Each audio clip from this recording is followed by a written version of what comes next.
امریکہ ایران جنگ پاکستان پھر دنیا کی نگاہوں کا مرکز بن گیا۔ ایران پر مسلح جنگ روکنے کے لیے پاکستان کا امریکہ ایران کے درمیان ثالثی میں اہم کردار۔ فیلڈ مارشل عاصم منی نے اتوار کو امریکی صدر ٹرمپ سے بات کی۔ وزیر اعظم شہباز شریف نے ایرانی صدر مسعود پزشکیان سے رابطہ کیا۔ برطانوی جریدے فائنینشل ٹائمز کی رپورٹ، 2 دن سے نائب وزیر اعظم اسحاق ڈار، مصری اور ترک وزیر خارجہ بھی امریکی نمائندے وٹکوف اور عراقی وزیر خارجہ عباس عراقچی سے رابطے میں ہیں۔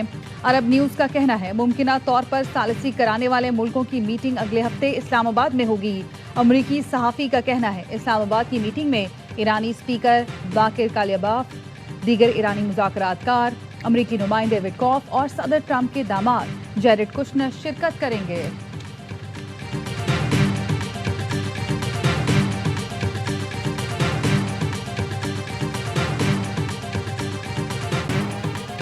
ایران نے امریکہ سے مذاکرات کا دعویٰ مسترد کر دیا۔ ایرانی وزارت خارجہ کا کہنا ہے کہ ٹرمپ کے بیانات توانائی کی قیمتیں کم کرنے کے لیے ہیں۔ ایران کی فارس نیوز ایجنسی کا کہنا ہے ٹرمپ ایران کی وارننگ کے بعد پیچھے ہٹ گئے۔ ایران نے پاور پلانٹس پر حملے کی صورت میں سخت جواب کی دھمکی دی تھی۔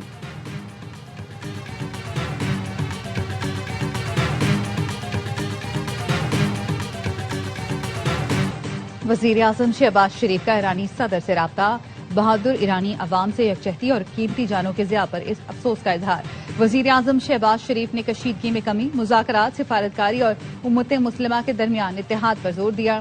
شہباز شریف کا کہنا تھا پاکستان خطے میں امن کے فروغ کے لیے اپنا تعمیری کردار جاری رکھے گا۔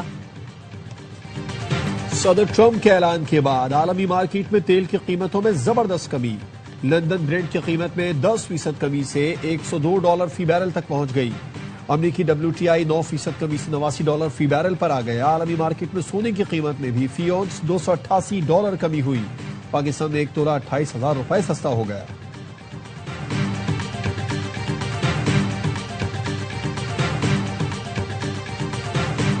سرکاری خرچ پر ہائی آکٹین کے استعمال پر پابندی عائد، اطلاق فوری ہوگا۔ وزیر اعظم شہباز شریف کہتے ہیں ہائی آکٹین کا استعمال ناگزیر ہو تو اپنے خرچ پر ڈلوائیں۔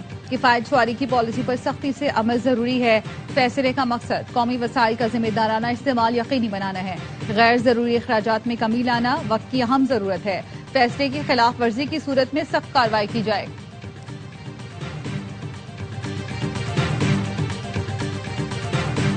جیٹ فیول کی قیمت میں 46 روپے فی لیٹر اضافہ، 1 لیٹر 388 روپے کا ہو گیا۔ مشرق وسطی میں جنگ کے باعث دنیا کی 20 بڑی ایئر لائنز کو $53 ارب کا نقصان۔ فائنینشل ٹائمز کے مطابق جنگ نے خلیجی ملکوں کے ہوائی اڈوں اور پروازوں کو متاثر کیا۔ ایئر لائن انڈسٹری کورونا وبا کے بعد بدترین بحران کی لپیٹ میں ہے۔ جیٹ فیول کی قیمت دگنی ہو چکی ہے، جس کے باعث ٹکٹس میں بڑے اضافے کا خدشہ ہے۔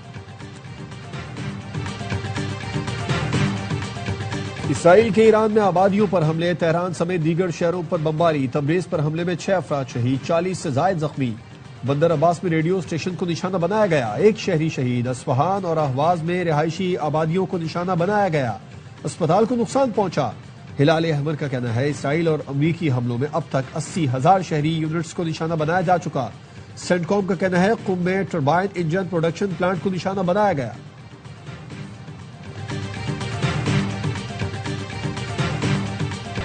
ایران کی اسرائیل پر کلسٹر بموں کی بارش، ڈیفنس سسٹم ایرانی میزائلوں کو روکنے میں ناکام رہا۔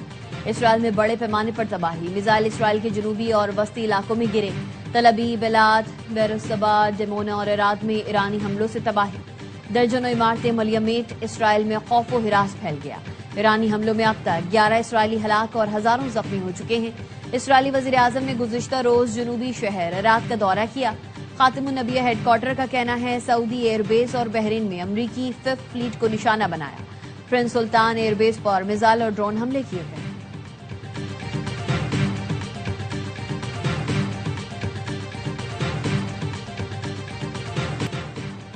امریکی صدر ٹرمپ اور برطانوی وزیر اعظم کے درمیان ٹیلی فونک رابطہ، ابنائے ہرمز کھولنے کی ضرورت پر زور دیا۔ ترجمان 10 ڈاؤننگ اسٹریٹ کے مطابق دونوں رہنماؤں نے اتفاق کیا ابنائے ہرمز کا کھلنا عالمی توانائی منڈی کے استحکام کے لیے ضروری ہے۔ ایرانی وزیر خارجہ کا کہنا ہے ابنائے ہرمز بند نہیں ہے، انشورنس کمپنیز جنگ کے باعث خوف کا شکار ہیں۔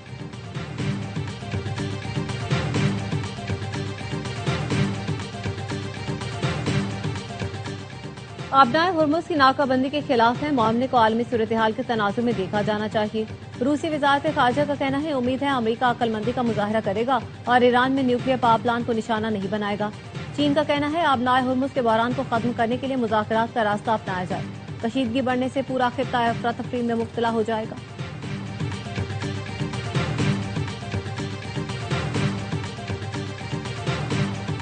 صدر ٹرمپ کا ایران سے کامیاب مذاکرات کا دعویٰ، ایرانی پاور پلانٹ پر حملے 5 دن کے لیے مؤخر کرنے کا حکم دے دیا۔ امریکی صدر کہتے ہیں ایران کے قابل احترام رہنما سے بات چیت کی تفصیلی اور تعمیری بات چیت پورے ہفتے جاری رہے گی۔ ایران معاہدہ چاہتا ہے اور ہم بھی۔ معاہدہ ایران اور خطے کے لیے بہترین آغاز ہوگا۔ امریکہ اور ایران کی کئی نکات پر رضامند ہوئے ہیں۔ ایران نے جوہری ہتھیار حاصل نہ کرنے پر اتفاق کیا۔ ایران نے خود مذاکرات کے لیے رابطہ کیا تھا۔ ایرانی پاور پلانٹس پر حملے ملتوی کیے، جس کا دار و مدار بات چیت کی کامیابی پر ہوگا۔ اگر B-52 بمبار سے حملہ نہ کرتے تو ایران چند ہفتوں میں ایٹمی ہتھیار بنا لیتا۔ اگر ڈیل ہو گئی تو ایران کا افروزہ یورینیم امریکی استعمال میں لائیں گے۔ اسرائیل تازہ پیش رفت پر خوش ہے۔ امریکی صدر نے کہا مشتبہ خامنائی کو ایران میں لیڈر نہیں سمجھتا، نہیں چاہتا مشتبہ خامنائی کو نشانہ بنایا جائے۔